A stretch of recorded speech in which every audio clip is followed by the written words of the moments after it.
Hey everyone, I'm Isaac and welcome back to Isaac Reviews 2025. Among the vast landscape of Black Hollywood, few names stand out quite like Spike Lee. With his unique directorial style and exploration of black culture, his films, or joints as they're called, have achieved no shortage of critical success over the years, and now he's teaming up with A24 and Apple for his latest joint, Highest to Lowest. A loose retelling of 1963's High and Low by the legendary Akira Kurosawa, it marks as his first collaboration with Oscar winner Denzel Washington in almost 20 years, so it's cool to see the two back after so long. But did their respective talents shine through on this joint? Kind of. It centers around David King, a record producer from New York whose son's friend was recently kidnapped and is being held for ransom. As a result, King is forced to fight for his family and legacy while jammed up in a life-or-death moral dilemma. While it has all the hallmarks of a good Spike Lee joint, it falls short compared to a lot of his better works. I haven't seen the film that this was based on, but on its own, it has some interesting ideas for character development and commentary about classism and the state of the music industry, but they don't really go anywhere in the end. It also goes on a bit longer than it needed to, leading to an experience where the materials were there for something memorable, but the execution could have used some fine-tuning. Also, the soundtrack is a very mixed bag where there are some great needle drops, but the score, while okay on its own, does not fit the tone of the joint whatsoever. But in spite of its flaws, there were still plenty of aspects of Highest to Lowest that I enjoyed. Once the story finally finds its rhythm, it becomes an enticing thriller that kept me on the edge of my seat with how suspenseful it was able to get at some points. I also thought the performances were great across the board. Denzel Washington obviously shines in the lead role and he has an excellent dynamic with Jeffrey Wright, but the surprising standout in my opinion was A$AP Rocky as young Felon. He brings a ton of energy and charisma to the role while also being genuinely intimidating. I hope he can star in more movies soon because he's definitely got the skills to be a great actor. Overall, while Highest to Lowest doesn't reach the same highs as some of Spike Lee's other joints, it has enough going for it to keep me from lowering the score. The writing and pacing are admittedly kinda weak and the commentary is a bit underbaked, but it more than makes up for it with some excellent performances, a mostly great soundtrack, and some solid tension later on.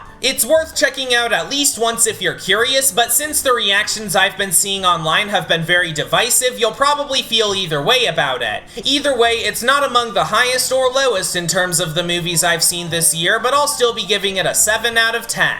Next time, I'll be talking about The Conjuring: Last Rites. It's fine enough as a finale, and there were some decently effective scares, but as a movie, it could have been better. Anyways, thanks for watching this episode of Isaac Reviews 2025, subscribe for more videos like this, and I'll see you all later.